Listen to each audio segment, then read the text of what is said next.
saya telah pun pulih 90% daripada kanser paru-paru.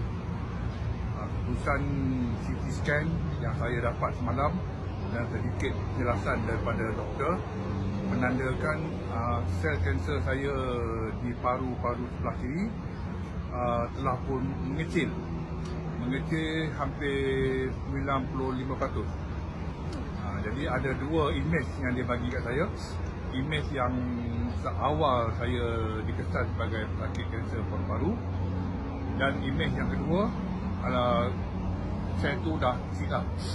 Jadi apa yang saya lakukan selain daripada saya menerima rawatan kemo, saya mengamalkan Siruto daripada seorang kawan. Sehingga hari ini saya teruskan makan Siruto.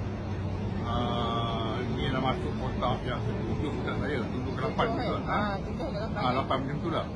Jadi syukur Alhamdulillah, anak saya dah tengok dari darah saya semalam, dia tengok semua okey.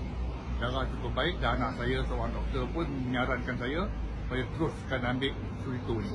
Jadi saya menyarankan mana pesakit kanser, selain kita buat rawatan di hospital, amalkan Siruto. Ya.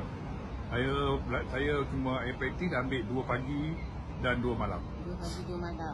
Jadi tengoklah kiraan dia kotak berapa. Maknanya konsisten, tak berhenti. Tak konsisten. Saya konsisten. Tapi kemo kita still buat. Still buat semua. Buat semua.